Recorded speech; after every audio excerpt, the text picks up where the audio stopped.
Sex. Millennials are not having as much of it as their parents or grandparents did.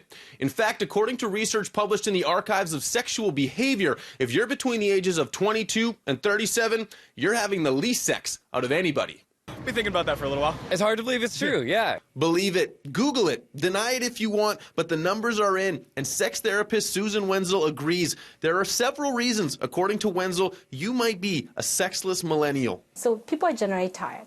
So that's one reason. Millennials are actually workaholics, according to the research. They live in urban settings with less community to help them do the chores and tasks of daily living. They marry less. Millennials take on more financial responsibilities than previous generations. Wenzel says it all translates to less energy for the bedroom.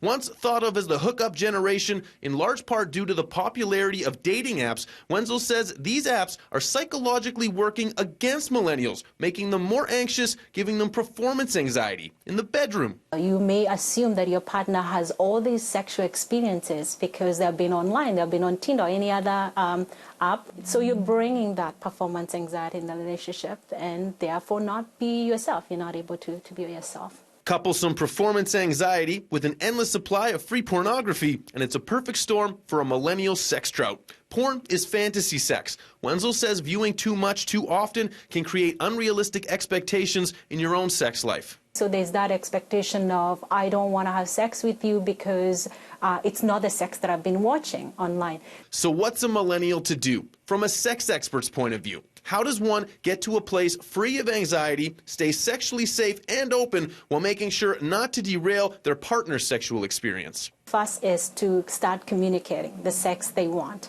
So don't assume your partner knows, don't assume that they want sex the way you want it. So communication is so important. Interestingly, keeping on trend, other studies indicate nearly 60% of teenagers today will be virgins when they graduate, a complete reversal of the 90s when most teenagers reported having sex before finishing grade 12. In Winnipeg, Mark Neufeld, City News.